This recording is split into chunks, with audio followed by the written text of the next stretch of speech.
Salut. Le thème aujourd'hui c'est « Laisse Dieu combattre pour toi ». C'est un magnifique thème, franchement. Il y a tellement d'éléments que je vais te laisser comme ça. Je vais te laisser plein de clés, plein. C'est important de laisser Dieu combattre pour toi. L'environnement est tellement plus fort, c'est-à-dire qu'il y a plus facile à faire le mal, il y a plus facile à se laisser emporter dans toutes sortes de directions.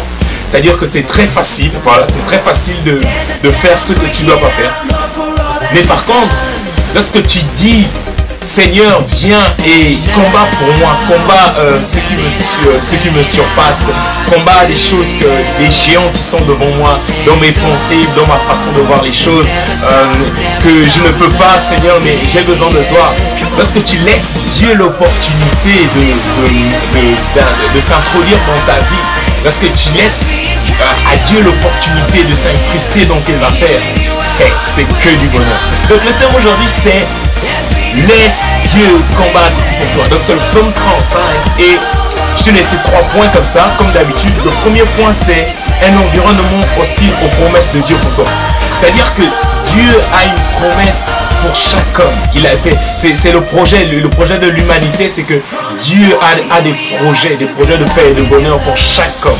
Chaque homme, excepté personne, chaque homme est appelé à bénéficier des projets de Dieu. Mais pour entrer dans la promesse, c'est jamais facile, c'est pas évident. Donc ça c'est le premier point, c'est qu'un environnement hostile aux promesses de Dieu pour toi. La deuxième chose, c'est qu'un Dieu prêt à se battre pour toi afin d'entrer dans tes promesses. La troisième chose, c'est que la joie de le laisser à l'œuvre. Donc sur cette introduction, je te fais quelques petites notes, c'est que Jérémie 29 au verset 11, car je connais les projets que j'ai formés sur vous, dit l'Éternel, des projets de paix et non de malheur, afin de vous donner un avenir et de l'espérance.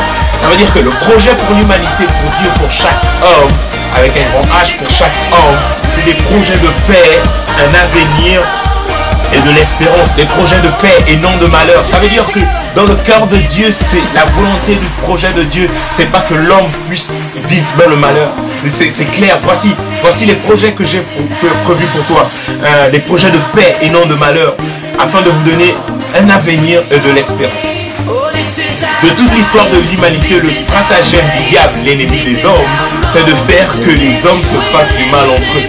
C'est plus fort, c'est difficile à l'homme de faire le bien. Et cette situation le détruit car il n'a pas été conçu pour suivre cette exigence. La promesse de Dieu pour chaque homme, c'est de se réconcilier avec lui et de recevoir la force nécessaire pour faire ce qu'il a été appelé à être à l'image de Dieu. L'homme aimant et faisant ce qui est bien et non le mal. Comment combattre le mal? Comment être vainqueur du mal? Comment être vainqueur sur nos pensées noires? De nous-mêmes, nous ne pouvons pas, nous avons simplement le choix de dire à Dieu, au Dieu de l'univers, viens combattre à ma place. Viens combattre à ma place. Seigneur, voici ma prière. Ma prière, c'est que je te laisse combattre pour moi. Hey! Dieu, son projet, son désir pour ta vie et pour ma vie, c'est de se dire, hey Van, ne fatigue pas trop, moi je viens combattre pour toi. Hey Van, l'environnement est hostile aux promesses que j'ai pour toi, te fatigue pas, moi je vais venir combattre pour toi. Hey, la promesse de Dieu pour chaque homme, c'est que chaque homme puisse vivre en paix les uns et les autres. La promesse de Dieu, c'est ça. C'est-à-dire que voici les projets que j'ai pour toi. Un avenir et une espérance. Un avenir et une espérance. Voici les projets de paix et non de malheur. C'est-à-dire que les projets de bonheur. Voici les projets de bonheur que j'ai pour toi. Un environnement hostile à la promesse de Dieu. De faux témoins se lèvent, ils m'interrogent sur ce que j'ignore. Donc au verset 11, ils me rendent le mal pour le bien, mon âme est dans l'abandon. Et moi, quand ils étaient malades, je revêtais mon sac. J'humiliais mon âme pour le jeûne, je priais à la tête penchée sur mon sein, comme le sein d'une mère. Je me courbais avec tristesse. Puis quand je chancelle, ils se réjouissent et s'assemblent. Ils s'assemblent à mon insu pour mon trajet. Ils déchirent sans relâche. Avec les impies, les pauvres, les parasites, mon cœur, ils grincent dedans contre moi. Seigneur, jusqu'à quand le verras-tu? protège mon âme contre les embûches, ma vie contre les lionceaux, que ceux qui sont à tort de mes ennemis se ressuscitent pas à mon sujet. Ça veut dire que David, du premier moment, il nous dit que l'environnement est hostile à la promesse de Dieu. La promesse de Dieu, c'est que chaque homme puisse vivre en paix. Mais l'environnement est tellement hostile que l'environnement les autres hommes se réjouissent lorsque un autre homme est dans le malheur. Comment on peut comprendre que... J'ai jamais compris cette phrase-là. J'ai jamais compris cette phrase-là. Comment le malheur de l'un peut constituer le bonheur de l'autre? C'est absurde. Ça veut dire que déjà là, il y a une essence derrière de quelque chose qui n'est pas clair. David nous révèle que malgré dans sa démarche pour faire du bien aux autres, mais les autres ne lui rendaient pas le même retour. En plus, c'est là quand il va mal. Ces derniers se réjouissent du fait qu'il ne va pas bien. Un environnement hostile à la promesse de Dieu, un stratagème mis par le diable pour que nous ne puissions pas se réjouir, que les hommes ne puissent pas vivre ensemble sans se faire la guerre. L'homme n'est pas appelé à être indifférent de l'autre, mais au contraire, il doit être prêt à s'unir pour se battre ensemble. La promesse de Dieu pour l'humanité est claire. Réconcilie-toi, pardonne, réjouis-toi avec ton frère. Pourquoi te comparer? Pourquoi te faire un ensemble de choses dont l'objectif est de créer la destruction? Pourquoi te détruire au lieu de construire? Pourquoi envier d'apprécier? Mais de nous-mêmes, on ne peut pas et on ne t'efforce pas, ça sert à rien. J'ai essayé de faire le bien de mes propres forces. J'ai plus blessé les autres. J'ai plus que blessé les autres. J'ai besoin chaque jour, chaque heure, chaque instant, chaque moment de faire appel à Dieu pour m'aider à combattre mon géant de tous les jours, le mal.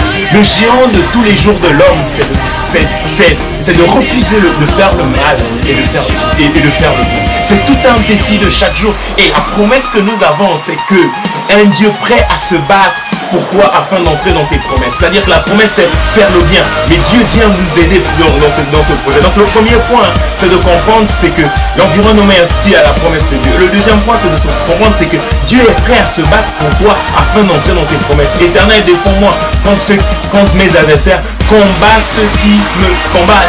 Combat ceux qui me combattent. Le diable ne sera jamais sans relâche pour te pousser premièrement à te faire du mal par tes pensées de non-estime de soi. Je ne suis pas capable, je n'y arriverai pas, je ne suis pas la hauteur, ce n'est pas pour moi, je ne suis pas les autres. David dira combat ceux qui combattent. La promesse de Dieu pour chaque homme est claire et simple. Je suis là pour combattre ceux qui te combattent, qui te persécutent. La peur de l'homme, le regard des autres, la peur de manquer. Qui est ton géant? Homme, je suis le créateur de l'univers et tu es précieux pour moi. Pourquoi te laisses-tu martyriser alors que je viens venir à ton aide? David saisit que Dieu est la meilleure personne qu'il peut mettre devant ses ennemis. Il saisit qu'il est le précurseur devant lui, prêt à combattre pour lui. Et seulement de cette manière qu'il avancera. La promesse de Dieu ne changera jamais. Toutes ses promesses sont oui et amen. Puisque cela, il nous aide à y entrer. C'est ça les amis. Ça veut dire que dans le deuxième point, nous devons comprendre, c'est que Dieu est prêt à combattre pour nous. La troisième chose, la joie de laisser à l'œuvre. Et mon âme aura la joie éternelle, l'allégresse de son... tous mes os diront éternel, qui peut, comme toi, délivrer le malheureux d'un plus fort que lui. Ah, c'est le troisième point. Et pour finir cette vidéo, pour finir cette partie, laisse l'éternel combattre pour toi. Il dit, la justice de Dieu envers nous, c'est de savoir qu'il est prêt pour nous délivrer, pour délivrer le malheureux contre quelqu'un qui est plus fort que lui. Le mal, c'est plus fort que nous. Mais Dieu ne te laisse pas seul. Au contraire, il veut t'aider à vaincre. À vaincre. À vaincre. Il veut t'aider à vaincre. Hey, pour finir cette vidéo, laisse Dieu combattre pour toi. C'est de comprendre que de tes propres forces, tu ne peux pas faire le mal. Tu ne peux pas faire le bien. De tes propres forces, tu peux même pas. Tu as rien en fait. Tu as rien en toi qui peut t'aider à faire le bien. Mais par contre, si tu laisses Dieu combattre pour toi, si tu laisses Dieu combattre les fausses pensées sur l'identité, les fausses pensées sur la manière de penser, la peur de l'homme, la peur d'être pas capable, la peur de toutes ces choses-là, lorsque tu laisses Dieu devant toi, lorsque tu laisses Dieu combattre pour toi, c'est sûr et certain, les promesses qu'il a pour toi, voici les projets que j'ai pour toi, un avenir, une espérance, une vie de plein de vie. Toutes ces promesses-là se réaliseront simplement si tu laisses le créateur de l'univers être le premier à combattre. S'encourager et ciao.